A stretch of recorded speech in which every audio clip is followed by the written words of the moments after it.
It was 5-2. Yeah, it was 5-2. The Hawks lose this game 7-5. They had a 5-2 lead at one point in this game. They blow it. Soderblom again shows he's not an NHL goalie. Luke Richardson, a little bit on you for not calling a timeout when St. Louis got it with them one.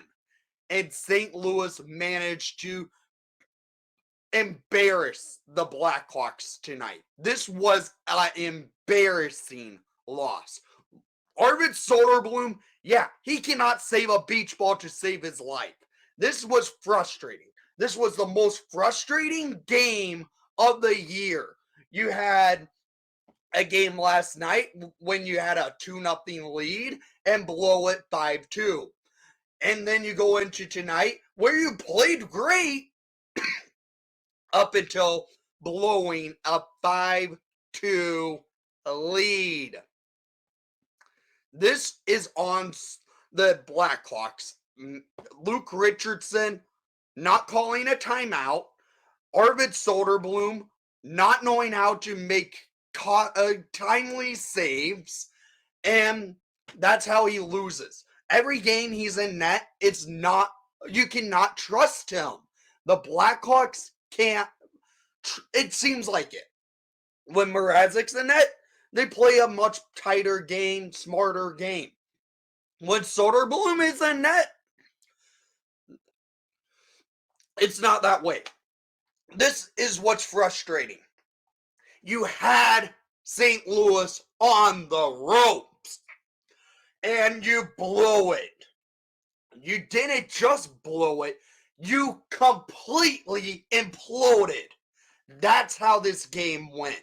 Penalty trouble late in the game, costing this team. Stupid penalty by Murphy, leading to a power play goal for St. Louis. A stupid penalty by Tenorti, leading to a power play goal for St. Louis. It led to this team falling apart. Soderblom not knowing how to save a beach ball again. He looked good at the beginning of this game. But that's gone. He was horrendous once again. That's where it is. I am frustrated each time we see him in that. When I see his name on the lineup card, I'm like, well, there's another loss. If it's not Toronto, we're not winning with Soderblom in net. He does not win games other than against Toronto. Those are his only 2 wins on this season. He's that bad. He doesn't know how to make a timely save. He can't make a rebound save. So let's get into the goals of the game, shall we? In the first period, St. Louis got off to the board quick. 3 minutes and 4 seconds into the game, Soderblom drops his shoulder early. Robert Thomas takes advantage of it for his 13th of the season, assisted by Buchnevich. But then the Hawks answered right back quickly. At 3:49 in the first period, scored by number 98, Connor Bedard, with the goal of the year candidate of going from behind the net, and he goes Michigan on Bennington. Hawks up now tie it up 1-1. Then at 4:12 in the second period, scored by number 91, Anthony Beauvillier, his 4th of the season, 2nd as a Blackhawk, assisted by Tenorti and Radish to make it a 2-1 lead for the Blackhawks. After that, it was this back and forth play each way. Hawks get a late power play, and they take that late power play into the second period, and they take advantage of it. At 20 seconds into the second period, on the power play, scored by number 17, Nick Foligno, his 7th of the season, 1st of the night, assisted by Kurashev and Radish to make it a 3-1 Hawks lead. But St. Louis answers. Midway through the period, Hawks kind of back and forth play, had a few chances. St. Louis answers at 13:29 in the second period.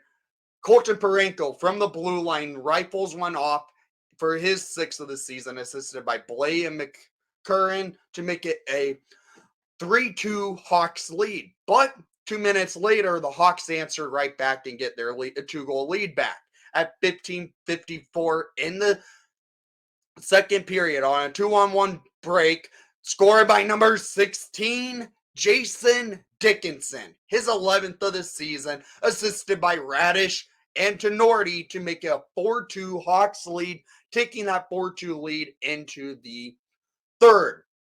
Hawks have a 4-2 lead going into the third period. Good to see, but penalty trouble comes 5 minutes into the period. But the Hawks get a shorthanded goal at 5:16 in the third period to make it 5-2 Blackhawks for his 2nd of the game, 8th of the season, scored by number 17, Nick Foligno, assisted by Jared Tenorti. Yeah, Tenorti, 3-point night tonight. Radish, 3-point night tonight. Then all hell breaks loose.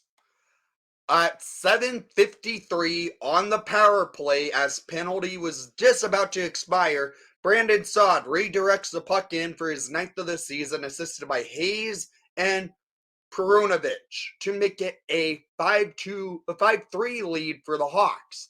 But then St. Louis gets on the board again at 10:43 to make it 5-4.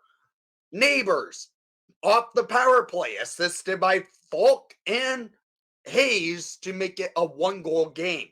This is where Richardson blew it. He did not call a timeout because just 20 seconds later, at 11:06, Jordan Kyrou for his 1st of the game, 8th of the season, assisted by Thomas and Buchnevich to make it a 5-5 game.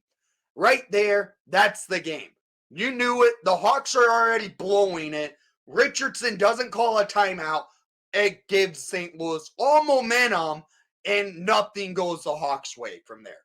Because with 2 minutes left in regulation time, Soderblom, with a absolute terrible effort on making a save at 17:53, Justin Falk with his 2nd of the season, assisted by Krug to make it 6-5 St. Louis, and then to add salt to the wound with the empty net goal to make it 7-5 Jordan Kyrou, his 9th of the year. Hawks blow it. They do. Soderblom can't save a beach ball. Richardson doesn't call a timeout. This team freaking blows games, and they don't know what to do with leads. Down in the comments down below, I want to hear what your thoughts were. Because at this rate, Soderblom needs to go. I want to read his stats off right. In 14 games this year, hasn't finished 2 of them. He's won 2 games. He has a goals against average of 4 goals against. This is going up now. Save percentage of well below 870.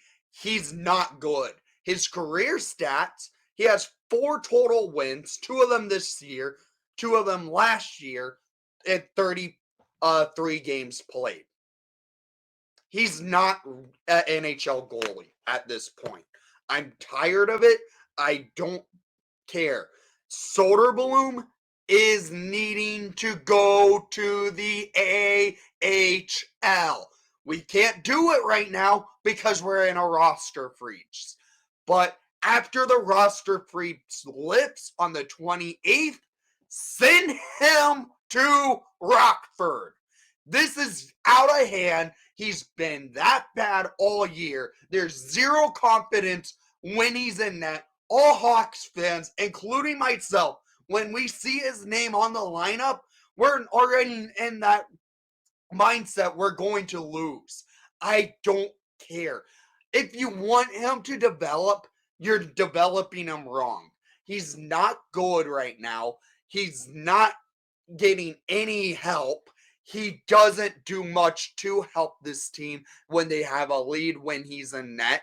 This is not good. Soderblom's numbers are bad. And I just want to make it known. He needs to go. So down in the comments down below, I want to hear what your thoughts are. And thank you for watching the broadcast. Please leave a like and subscribe if you haven't done so already. I know the Blackhawks spoiled our holiday going into the break because you have a 5-2 lead and blow it 7-5. You're going to spoil a break. So thank you for watching the broadcast again.